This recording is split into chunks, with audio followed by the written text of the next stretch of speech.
Assalamualaikum warahmatullahi wabarakatuh.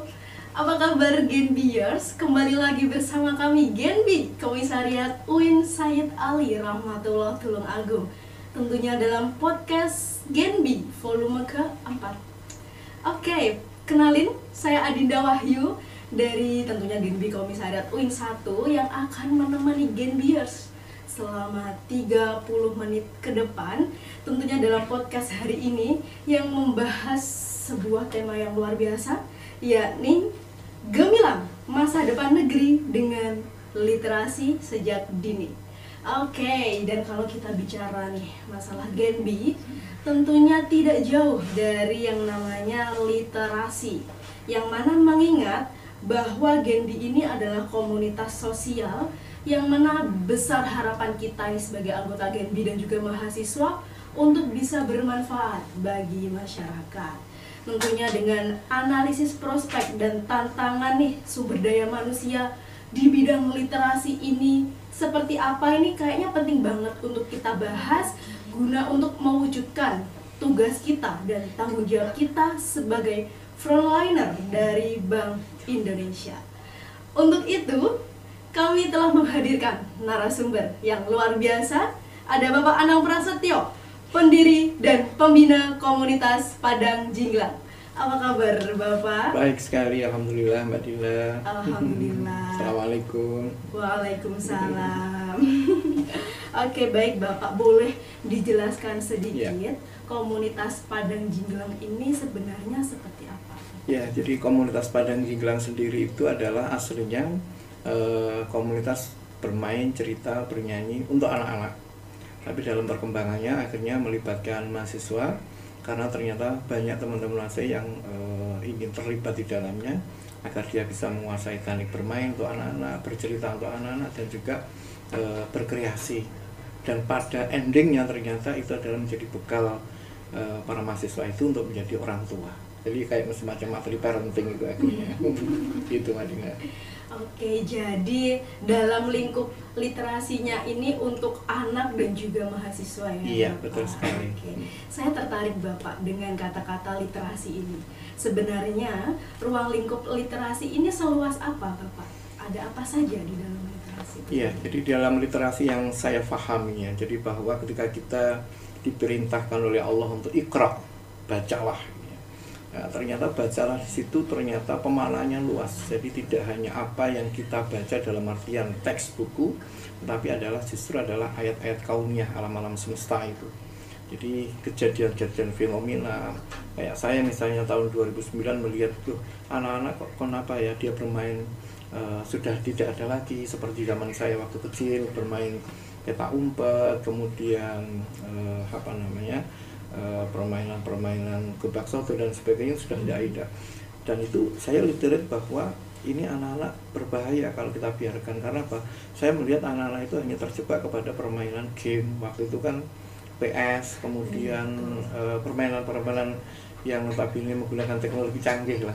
Tetapi itu justru menjauhkan anak-anak dari literasi dia dengan lingkungan sosialnya mereka. Bermain antar teman, bermain antar lingkungan, dia akan mengenal semuanya. Dan itu saya melihat literasi dalam konteks bahwa pentingnya anak-anak kita kembalikan sebagai anak-anak yang memiliki nilai sosial tinggi, nilai kreativitas, kemudian nilai-nilai permainan-permainan tradisional yang memberdayakan anak. Itu yang saya melihat menjadi keprihatinan, dan itu menjadi latar belakang berdirinya komunitas Padang Jinglang itu Pak Dinda. Oke. Dan sebenarnya literasi ini tidak hanya dalam konteks membaca dan menulis nih Pak, Tidak. melainkan juga dalam konteks bersosialisasi. Betul. Baik dari lingkungan di rumah ataupun sesama teman gitu. Iya. Bahkan dalam perkembangannya akhirnya yang paling saya utamakan sebenarnya literasi terhadap diri sendiri. Itu ketika Rasulullah bilang bahwasanya man arafa nafsahu faqad arafa rabbahu, itu sesuatu yang dahsyat menurut saya. Barang siapa yang mengenal dirinya, niscaya dia akan kenal Tuhannya. Artinya apa? Kegelisahan secara psikologis hari ini ya Mbak ya, saya melihat anak-anak itu katakanlah hari ini saya kan ngajar di SMK 1 Boyolang Tulungagung. itu anak-anak itu tidak kenal siapa dirinya, dia tidak literate terhadap dirinya, minimal apa kelebihannya, apa kekurangannya apa. Yang paling dekat itu adalah justru kekurangannya, kelemahannya, karena pernah dibully, ada pengalaman-pengalaman traumatis. Sehingga saya bersyukur bahwa sejak 2002 ketika saya menjabat Kepala SMP Al-Azhar, literasi terhadap diri sendiri itu yang saya utamakan. Sampai kemudian terbawa ketika saya jadi Kepala SDN Kamil Tuban 3 tahun 2005 sampai 2008 sama Mbak. Justru semenjak dini literate terhadap dirinya sendiri itu yang harus diutamakan. Contoh kasus misalnya begini, ketika anak-anak misalnya saya tanya nih, siapa nama ayahmu, nama ayah ibumu, nama nenekmu, nama mbah buyutmu, nama canggahmu, mereka nggak tahu, nggak literate terhadap silsilahnya. Itu contoh ya. Padahal di situ Rasulullah bilang bahwasanya Rasulullah bersabda, pelajarilah silsilahmu karena di dalamnya mengandung silaturahmi. Nah, kata kuncinya berarti apa? Dia sendiri tidak kenal siapa leluhurnya. Dia tidak kenal siapa, katakanlah otomatis kalau dalam konteks keluarga, leluhur dia tidak tahu, bagaimana dia akan mengenal Nusantara yang luar biasa ini. Misalnya dia juga nggak akan tahu juga. Itu bagian tahap kedua setelah dia mengenal dirinya, kelemahannya apa, kelebihannya apa, baru kemudian masuk ke mengenal keluarga-keluarganya dan seterusnya seperti itu. Oke, jadi lebih mengenal siapa saya berada di mana, betul dan sekali. hal apa yang bisa saya kembangkan untuk diri saya gitu ya Pak. Betul sekali. Sehingga akhirnya gini Mbak Dila, dalam saya bukan hanya sebatas istilahnya itu, sebatas teoritis. Saya itu kan mungkin karena saya penyuka sejarah dan juga menyuka kisah-kisah terdahulu misalnya, sehingga saya mencoba menulis buku ini pun hanya untuk kepentingan saya pribadi aja.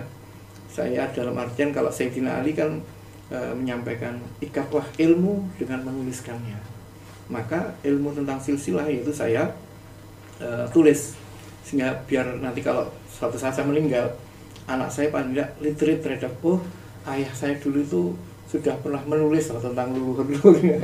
Jadi itu aja sebenarnya semangat yang ingin saya kembangkan itulah.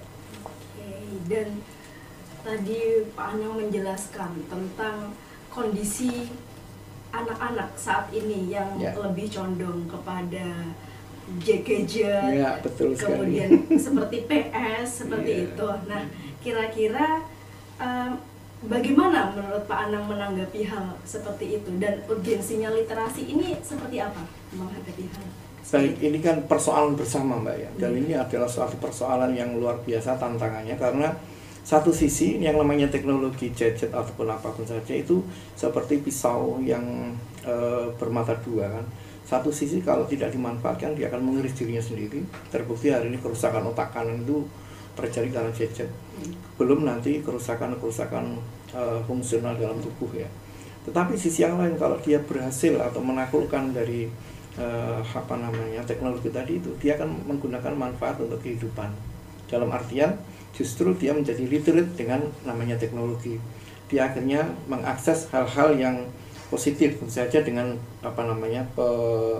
pelibatan orang tua ya. Dalam artian anak-anak semenjak dini harus bekali bahwa ini nggak boleh. Walaupun saya sendiri sebenarnya cenderung kepada bahwa anak-anak itu kalau bisa usia SD kelas 5, kelas 6 lah, tatkala rasional sudah terbentuk, memori dan juga yang namanya pengetahuan rasional dia sudah kuasai, itu baru kita kenalkan. Repotnya satu sisi yang tadi saya bilang, ini sejak anak kelas 2 sudah melihat gadget, maksudnya usia 2 tahun, maksud saya 2 tahun dari kenakalan. Apalagi celakanya apa, orang tua untuk ngeneng-ngenengi ya, istilahnya apa, ngeneng-ngenengi biar diam pegangi itu kan merusak mata.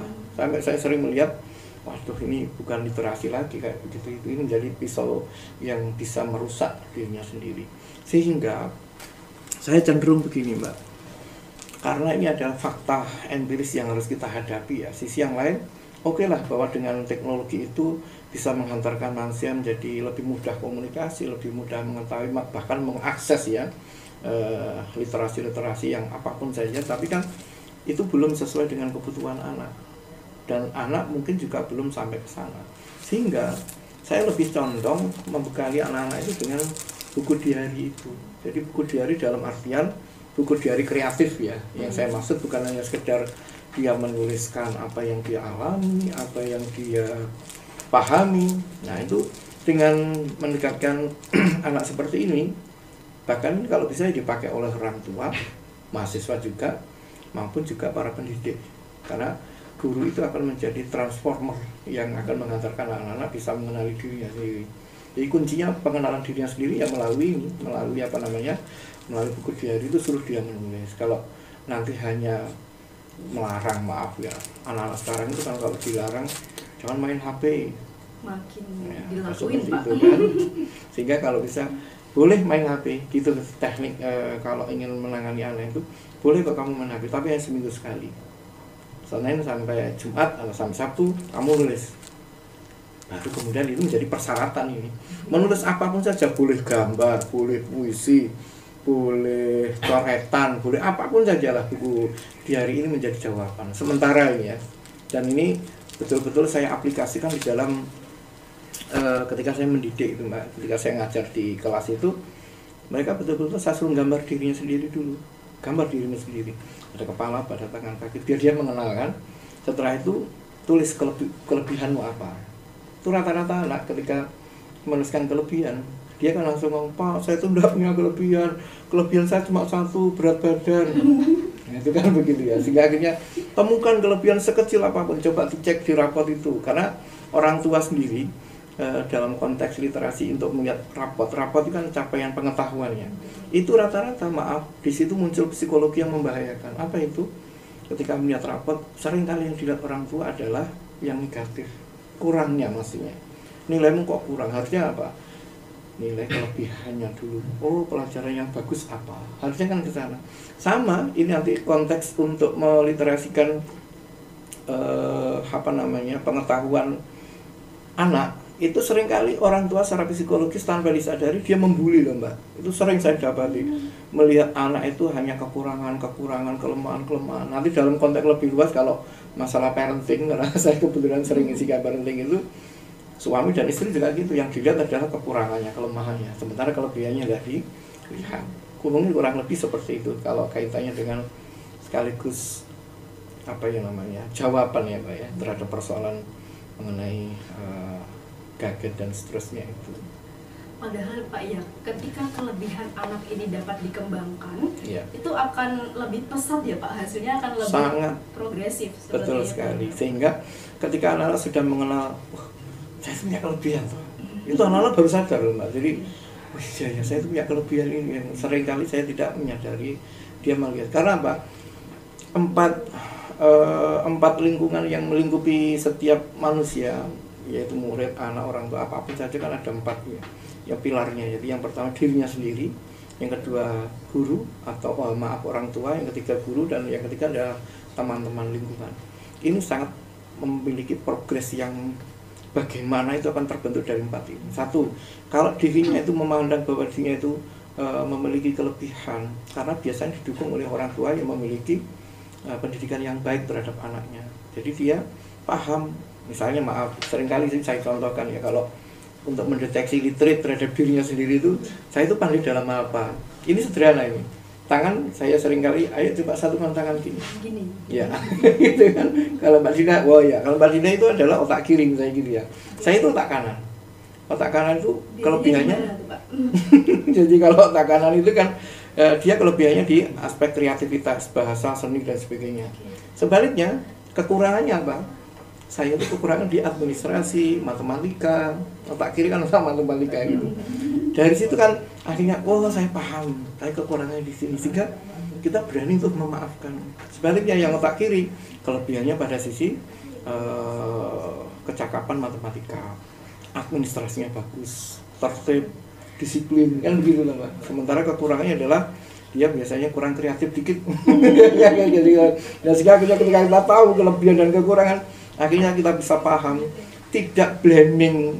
Seringkali yang kita lihat adalah satu, ketika melihat gini, seringkali kelemahan dalam matematika. Dan saya beruntung di situ punya ibu ketika usia kelas 4 ya Mbak Lila. saya buka rapot saya malu waktu itu, aduh rapot saya nilainya 6 kan gitu kan. Saya tunjukkan ke ibu apa yang ibu sampaikan ke saya. Beliau lihat sambil tersenyum, oh Mas Anang bagus, pinter kayak gitu. Padahal saya tahu aduh kan gitu kan. Ternyata akhirnya justru ketika ibu melihat penghargaan seperti itu, menghargai saya sebagai anak, akhirnya berkembang. Saya sering menjuarai lomba lukis, saya sering membaca puisi juara 1 dari SD, SMP, SMA sampai perguruan tinggi. 2003 alhamdulillah saya terpilih 70 besar pelukis nasional di Indofut Atuat Jakarta. 2015 saya terpilih guru seni budaya yang karyanya masuk di guru seni internasional di Yogyakarta. Itu sebenarnya adalah literasi terhadap dirinya sendiri tadi. Coba kalau maaf saya misalnya melihat kelemahan saya, kekurangan saya, waduh saya itu tidak terlalu pandai di matematika, pasti dalam hidupnya itu adalah kelemahan. Terbayang-bayang akan hal itu. Sangat itu, karena apa? Ada dalam psikologi itu kan ada RMP. Jadi RMP itu repetitive magic power ya Mbak ya. Apa-apa yang diulang-ulang itu kekuatannya menjadi sesuatu yang dahsyat, yang luar biasa. Nah kalau yang diulang-ulang negatif, ya terjadilah itu.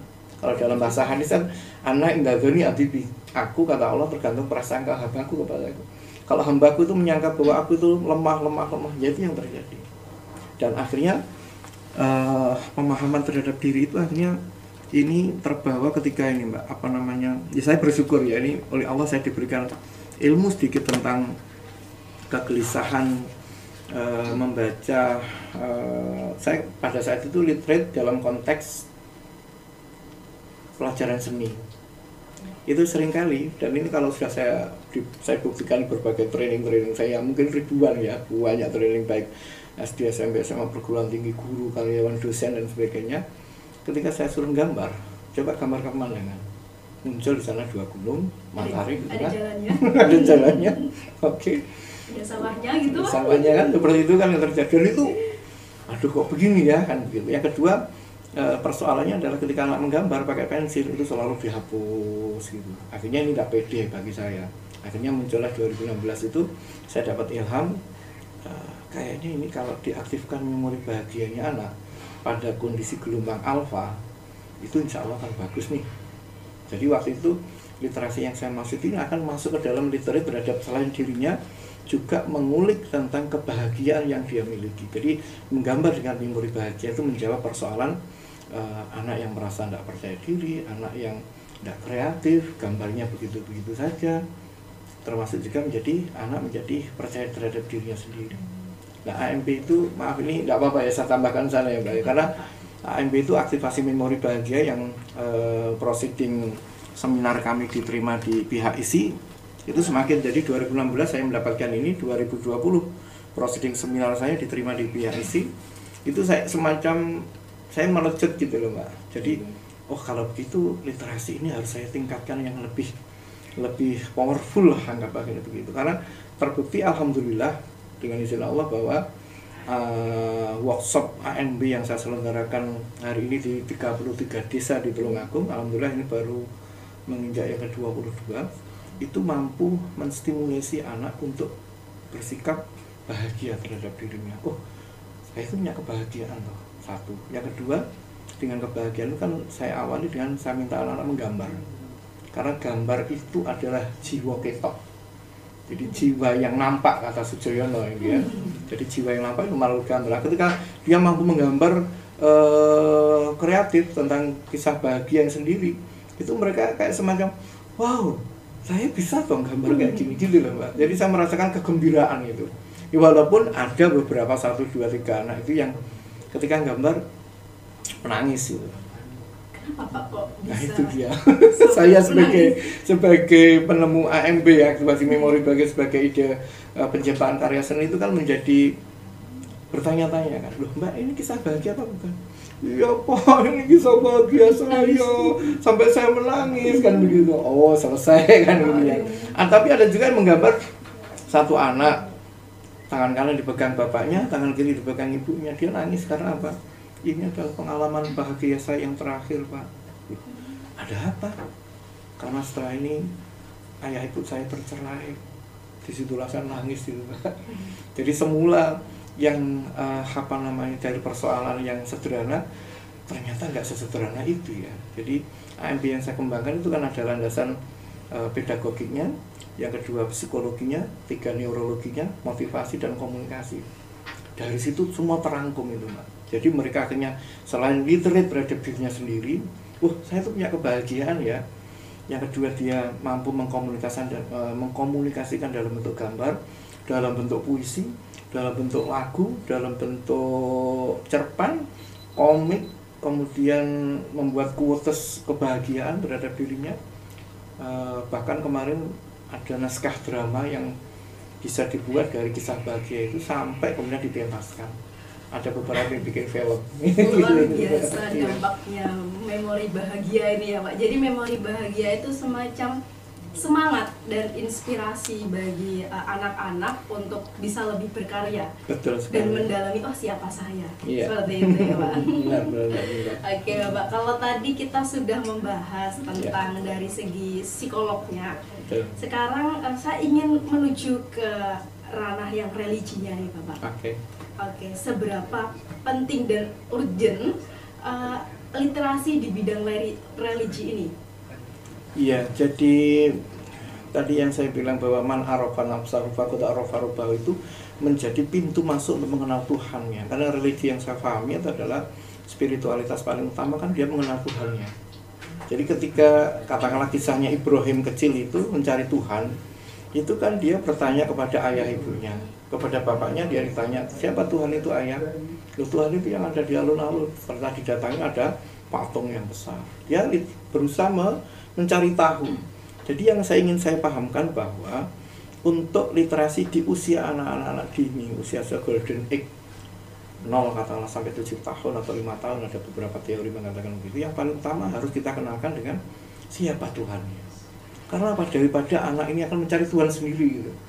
Ibrahim kan begitu kisahnya. Saya tanya bapak ibunya nggak memuaskan akal kan? Karena literasi itu kaitannya dengan pengetahuan kognitif, rasional, empirik yang dia lihat.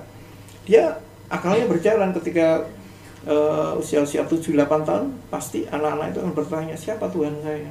Ketika dijawab ayahnya, Tuhan itu yang ada di katakanlah di lapangan, ada patung besar. Dia datang itu dalam rangka kehausan untuk literasi tadi ya Mbak ya. Rasa ingin tahunya sangat besar sekali masalah Tuhan itu. Sehingga ketika dia ketemu dengan patung itu, sebentar, bukankah patung ini buat bapak saya? Yang membuat kan bapak saya. Literasinya kan berkembang tuh pengetahuannya. Akhirnya, ini kayaknya bukan. Tanya ibunya sama aja. Tanya pada orang-orang juga begitu. Maka ketika anak kaitannya dengan masalah religi, masalah agama, itu tolong tekankan betul masalah akidah, keimanan dulu kepada Allah. Jadi rukun iman yang 6 itu, al-iman wa tu'minu billah, kenali dulu siapa Tuhannya, Allah ini, kemudian malaikat, kitab, rasul, kemudian hari kiamat, bahkan juga mengenai qada dan qadar. Dan qada dan qadar itu yang juga harus dikenalkan kepada anak-anak. Nah, ketika kemudian Ibrahim mencari Tuhan itu mengembara istilahnya, ada bintang, ada bulan. Dia menyangka kan, karena literasi yang tahap berikutnya itu ada namanya kalau dalam bahasa akademis itu membuat asumsi. Nah, dia berasumsi, ini Tuhan saya, matahari itu. Ternyata bukan, dia kecewa. Kayaknya rembulan nih, kecewa lagi kan. Besoknya lagi ketemu bintang, kayak Tuhan ini asik nih, lebih jauh, lebih kecil gitu kan. Ternyata enggak juga. Akhirnya disitulah pentingnya akhirnya mendapatkan wahyu itu dari malaikat Jibril langsung kan, yang menyampaikan firman Tuhan. Sehingga dalam konteks menjawab persoalan yang disampaikan Mbak Dina tadi itu, kaitannya literasi terhadap religi itu sangat basic Mbak. Kebutuhan sangat asasi dalam hidup manusia itu adalah mengenal siapa Tuhannya. Misalnya kalau dia akhirnya setelah mengenal dirinya sebagai pintu masuk, mengenali Tuhannya, Tuhan saya itu Rahman Rahim. Iya ya, saya itu juga punya sifat Rahman dan Rahim dalam diri saya. Allah itu memiliki sifat yang musawir nih, yang maha mencipta, yang maha kreatif. Iya ya, saya itu juga kreatif nih. Akhirnya dia bisa melihat dirinya sendiri dengan segala kelebihannya. Nah, satu-satunya sifat yang nggak boleh dimiliki itu hanya sombong kan begitu. Kalau sombong nih kayak iblis tuh, dia merendah-rendahkan orang lain, menolak kebenaran kan begitu kan. Ya, saya nggak pengen seperti itu, sehingga akhirnya literasi dalam konteks religi yang saya pahami itu yang paling utama adalah mengenalkan siapapun saja selain dirinya adalah kepada Tuhan yang ada. Dan itu juga sangat berhubungan dengan keluarga nih Pak. Sangat-sangat, bahkan maaf ya kalau kaitannya keluarga nih ceritanya. Suami sebagai pemimpin atas istri, ar-rijalu qawwamuna 'alan nisa. Laki-laki itu pemimpin atas perempuan. Sehingga bagaimana si suami ini mampu mengetahui karakter istrinya, satu, kelebihannya apa, kekurangannya apa, kemudian potensi yang dia miliki apa, kan begitu Mbak. Kalau buat analisis SWOT dulu ya, strength-nya apa, weakness-nya apa, opportunity-nya apa gitu kan. Kemudian apa yang bisa dikembangkan. Nah di situ kaitan dengan keluarga, karena ini menyatukan antara laki-laki dan perempuan itu tidak mudah Mbak. Karena biasanya tahap-tahap awal itu perlu prosesi untuk saling mengenal. Maka saya suatu ketika itu heran itu dalam artian saya pernah ngisi training hampir 350 orang pasangan suami istri itu Mbak. Saya kira nih itu persoalan sepele. Ketika saya suruh salaman ya kan, Bapak Ibu silakan salaman. Oke, saya suruh pejamkan mata. Saya nakalan waktu itu, saya suruh pejamkan mata. Tapi dampaknya itu yang saya di luar dugaan. Setelah saya suruh salaman, Bapak, Bu, ya sekarang tolong dilihat kelebihan suami dan istri Anda. Satu. Tahap kedua, biar dia saling literate terhadap jiwa antara suami istri tadi, Bapak Ibu tolong sekarang menyatakan rasa minta maaf kepada pasangan hidup Anda. Itu minta maaf. Tahap kedua, silakan Bapak Ibu menyatakan rasa cinta dan sayang kepada suami dan istri Anda. Di sisi itu mereka menangis semuanya. Jadi saya sebagai trainer waktu dulu ini kenapa kok nangis semuanya? Jadi gini soalnya. Ternyata Ustadz punya Ustadz seolah-olah menyatakan cinta dan sayang itu hanya ketika katalah yang mengikuti madhabnya orang-orang berpacaran ya. Aku cinta kamu mas. So, ketika suami dan istri tidak diungkapkan lagi.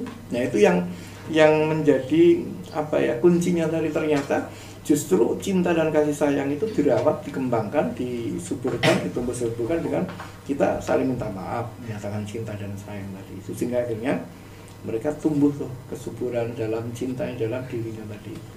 Oke, itu dalam garis besar sudah menikah, Iya, dalam konteks sudah menikah. Kalau saya kan mengikuti yang harus sudah menikah ya, karena yang namanya cinta itu akan tumbuh ketika sudah menikah. Kalau belum menikah itu namanya nafsu. Ya bener nggak tuh Gebias? Oke nih Pak, sejalan dengan hal itu menanggapi permasalahan ini, kita bicaranya sudah ke mahasiswa ya Pak. Oke. Yang mana konteks yang namanya pacaran itu sudah menjadi hal yang sangat lumrah ya? sangat lumrah, bahkan terkesan loh kamu kok nggak punya pacar sih? Nah gitu, itu gimana nih tanggapan dari panjenengan? Seringkali kan saya guyoni anak-anak itu, hari gini nggak punya cowok, gitu kan? Seringkali saya guyonan begitu. Jadi begini, karena konsep kita itu kan untuk menciptakan sakinah, mawaddah warahmah.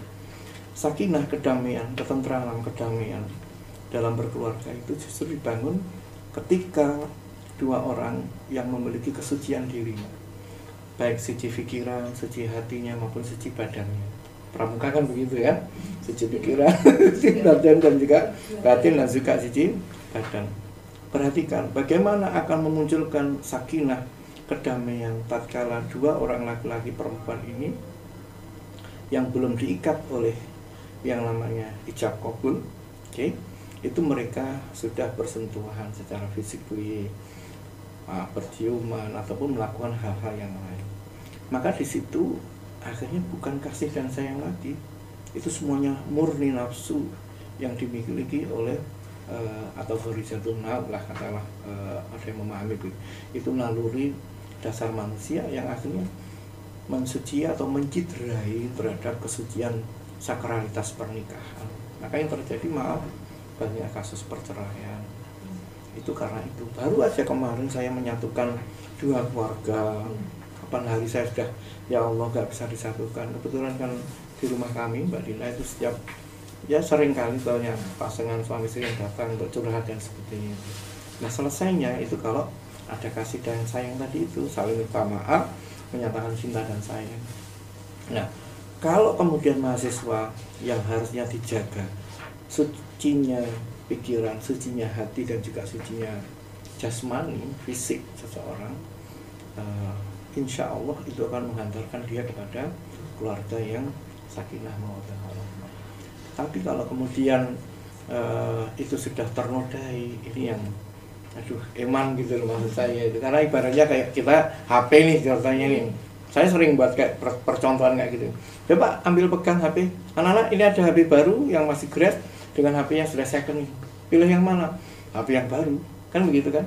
Nah sementara HP yang second karena sudah pernah disentuh, ya kan, pernah diusuk-usuk, mungkin labelnya juga rusak, gitu kan, itu orang-orang nggak mau kan, gitu. Nah ini memang, waduh luar biasa hari ini saya tuh kayak kadang-kadang menjadi kayak orang kolot gitu ya kalau memahami hal seperti itu.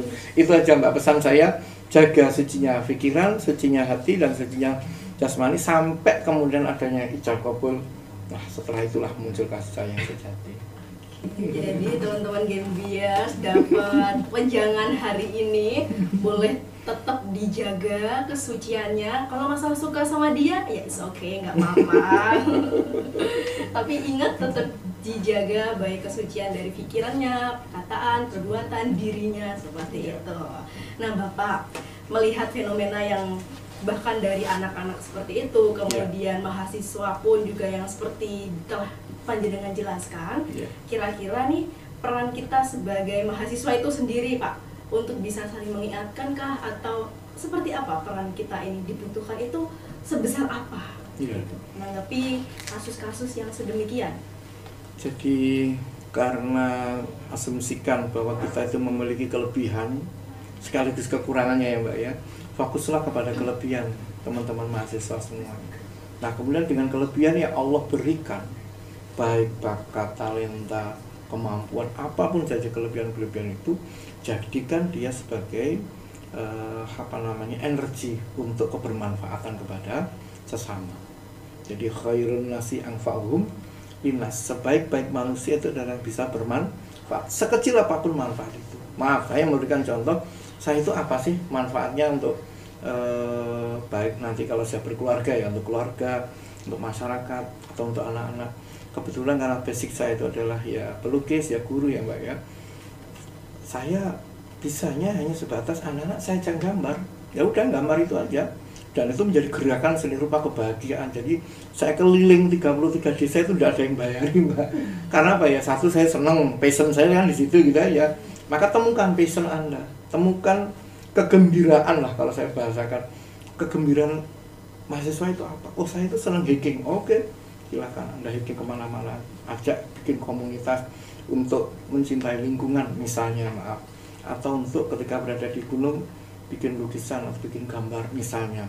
Sehingga akhirnya apa, hidup kita yang singkat, katakanlah 50, 60, 70 tahun hanya di dunia ini, sangat singkat itu menurut saya. Jadikan itu sebagai sarana kebahagiaan, bahagiakan diri, dan syukur bisa membahagiakan lingkungannya. Sehingga ketika dia membahagiakan lingkungannya, ya sudah, dia bisa bermanfaat sebagaimana yang diperintahkan Rasulullah SAW tadi. Dan yang paling utama, bahwa kebahagiaan itu menjadi sarana ibadah kita kepada Allah Subhanahu wa Ta'ala. Saya bisanya ngajak anak-anak, oh kok kemudian mahasiswa ikut nih ceritanya dalam komunitas Padang Jinglang nih, saya syukuri aja itu, alhamdulillah ya Allah, matur suwun, ada teman-teman mahasiswa membantu saya dalam perjalanan. Saya juga akhirnya tahu ada satu pintu surga yang itu namanya Babu Al-Farah. Jadi kan ada pintu Ar-Rayyan, ada pintu-pintu surga, ada 8. Itu ternyata ada satu pintu surga yang namanya Babu Al-Farah, yaitu pintu yang diutamakan, dikhususkan kepada orang yang dulunya di dunia dia itu membahagiakan anak-anak kecil. Sehingga kesimpulannya, ayo teman-teman mahasiswa, temukan kebahagiaanmu, passionmu di mana, dan berbahagialah dengan itu, serta Selanjutnya apa? Gunakan itu energi itu untuk membahagiakan atau untuk menggerakkan atau untuk bermanfaat kepada sesama dan lingkungan. Insya Allah itu akan menjadi sebuah power yang full. Ini ya, powerful betul, insya Allah. Pak Anang, jadi untuk peran kita sebagai mahasiswa ini yang bisa saya simpulkan adalah yang pertama dengan memperdalam bekal ilmu pengetahuan dan religi kita, kemudian memiliki memori kebahagiaan untuk bisa bermanfaat bagi orang lain, dan tentunya menghindari diri dari hal-hal yang negatif atau kemudorotan. Seperti itu ya Pak. Ya, kurang lebihnya, dan fokusnya paling utama kan melihat pada sisi kelebihan diri itu Mbak. Ya Allah itu secara fitrah sunatullah sedang memberikan kelebihan masing-masing. Nah, dengan kelebihan itu gimana? Itu kita berdayakan, kita empowering untuk bisa bermanfaat kepada diri kita, keluarga kita, maupun juga untuk masyarakat dan lingkungan kalau gitu. Oke, jadi Genbiers, kalau tadi kita sudah membahas nih tentang literasi di segala bidang, baik dari sosial, kemudian religi, bahkan akademisi. Nah, saya tertarik Pak Anam dengan komunitas Padang Jinglang ini. Nah, sebenarnya ini seperti apa gitu Pak Anam? Jadi ketika saya melihat anak-anak yang sedang asik bermain game di malam hari sampai kemudian sebegitunya ya, itu akhirnya tulisan saya itu kemudian saya berikan jalan keluar atau problem solvingnya. Akhirnya saya dirikanlah Padang Jinglang itu, komunitas bermain, cerita, bernyanyi untuk anak-anak. Walaupun sebenarnya cikal bakal kompan atau komunitas Padang Jinglang ini sebenarnya ketika ini bermula ketika saya menjabat menjadi Kepala SD Insan Kamil di Tuban tahun 2005 sampai 2008. Jadi di situ karena pembelajarannya waktu itu saya beri nama Padang Bulan Anak waktu itu ya.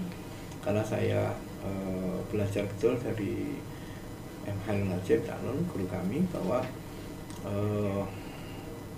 anak-anak belum ada yang menyentuh di wilayah itu, walaupun sekolah-sekolah dan untuk pelajaran katakanlah permainan-permainan tradisional tidak ada yang membackup. Nah, akhirnya 2009 ketika saya kembali ke Tulungagung itu saya dirikan komunitas Padang Jinglang. Awalnya hanya saya aja yang belajar di alun-alun gitu ya. Kemudian lama-kelamaan ada beberapa mahasiswa yang pengen gabung. Pak, saya pengen belajar ini, bagaimana caranya bercerita, bagaimana saya bermain. Akhirnya oke lah kalau begitu. Ketika mahasiswa mulai bergabung itulah mulai kemudian ada program-program yang saya tata, yang semula itu setiap bulan yang untuk anak saya pikirkan sendiri. Oh, besok bermainnya ini, oh besok ceritanya ini, besok kreasinya apa, kemudian metodologi pembelajarannya apa. Itu akhirnya mau tidak mau saya transferkan begitu.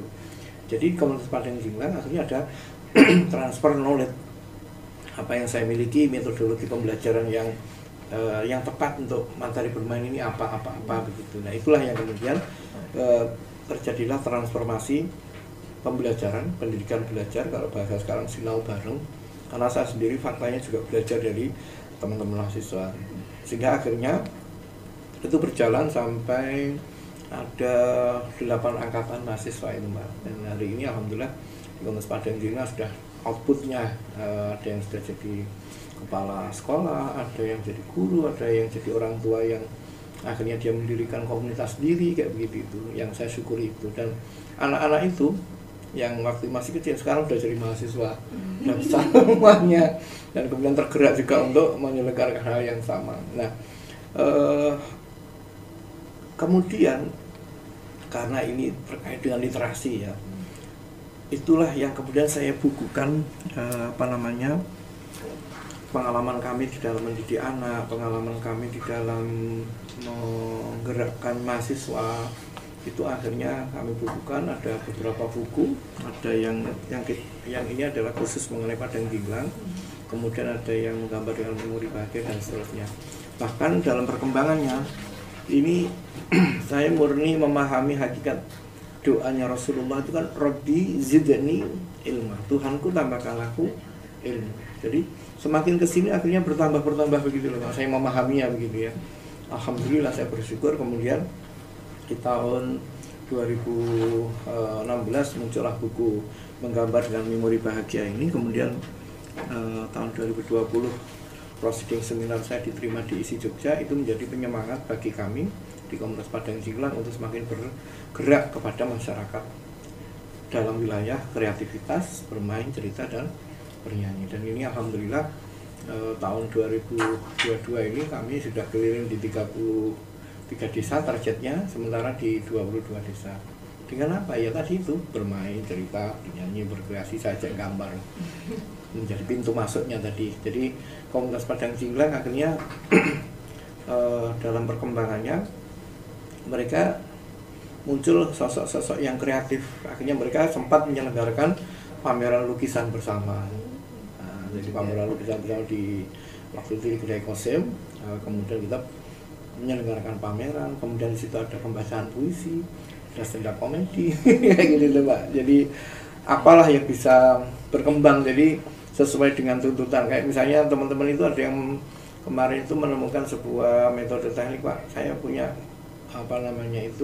punya materi nih, karena kami saling berbagi di komunitas itu. Jadi bukan saya ansih atau istri saya Bu Esti itu sebagai sumber materi, tapi juga dari teman-teman juga. Nah dari teman-teman itu yang akhirnya itu yang menjadi penyemangat juga. Ternyata bahwa yang namanya ilmu itu bisa diperoleh sambil kita berjalan. Jadi kalau yang maaf ya, ya sambil berproses. Kalau orang Jawa itu kan punya filosofi ilmu tumekani kanthi laku. Nah kalau saya sendiri itu begini, saya sendiri kan sempat berjalan kaki ya Mbak ya. Jadi dari Tulungagung sampai ke Solo itu 15 hari. Ilmu itu ya akhirnya saya bukukan jadi sebuah buku puisi, saya sketsa di tengah jalan. Akhirnya saya bukukan, ya lumayan agak tebal juga. Tapi ini belum saya terbitkan, mohon doanya nanti saya terbitkan demi dalam rangka menghargai ilmu tadi yang saya maksud. Nah, yang saya maksud ilmu tumekani kanthi laku itu ternyata tidak hanya sekedar kita, ya tadi yang saya maksud berjalan, sehingga seiring perjalanan waktu teman-teman ada yang menemukan, Pak ini saya kok punya ide, gimana kalau menggambar cita-cita. Oke, bagus saya bilang. Akhirnya kita gambar cita-cita waktu itu, dan subhanallah kita baru tahu bahwa cita-cita itu insya Allah terwujud antara 3 sampai 5 tahun. Ada beberapa begitu. Akhirnya mereka transfer knowledge. Akhirnya kami juga begitu gambar. Jadi menggambar rumah, ada yang menggambar saya punya mobil, ya gitu digambar. Dan saya menghitung itu tahun 2009, terwujudnya 2013, 4 tahun. Oh kalau begitu ini adalah efek dari pembelajaran bersama tadi itu. Ibaratkan jadi doa ya Pak. Betul sekali. Itu yang menginspirasi kami. Akhirnya wah kayaknya tahun ini 2022 ini ya, kayaknya kita butuh segera buku yang terbit, gambar citaku gitu Mbak Dinda. Jadi gambar citaku itu akan menjadi sebuah buku yang berisi cita-cita yang digambarkan, dan itu insya Allah akan mungkin 2-3 tahun atau 5 tahun lagi akan menjadi impian kenyataan ini. Jadi komunitas Padang Jinglang ini memiliki output yang besar ya Pak, bisa saya katakan besar sih terhadap proses perkembangan literasi yang ada khususnya di wilayah Tulungagung. Dan bagi mahasiswa yang ingin bergabung boleh ya Pak? Semoga hubungi nomor ini. Nomor di bawah ini. Nanti bisa hubungi teman-teman Genbi atau nanti langsung kita arahkan ke Pak Anangnya. Oke, baik Pak Anang, karena sudah cukup lama kita ngobrol, sebenarnya masih banyak hal yang ingin saya bahas, Pak Anang. Genbi bahas sebenarnya masih banyak. Saya ucapkan terima kasih ke Pak Anang. Dan sebelumnya Pak Anang juga boleh untuk memberikan sedikit closing statement untuk saran teman-teman Genbi dan teman-teman mahasiswa ini.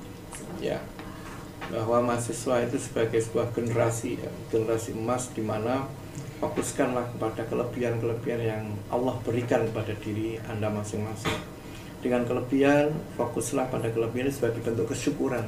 Kalau kita memahami kelebihan yang kita miliki bukan untuk kesombongan, tetapi adalah kesyukuran kepada Allah, kemudian gerakan itu untuk menjadi kebermanfaatan kepada diri sendiri, keluarga maupun lingkungan, bahkan juga kepada alam semesta ini.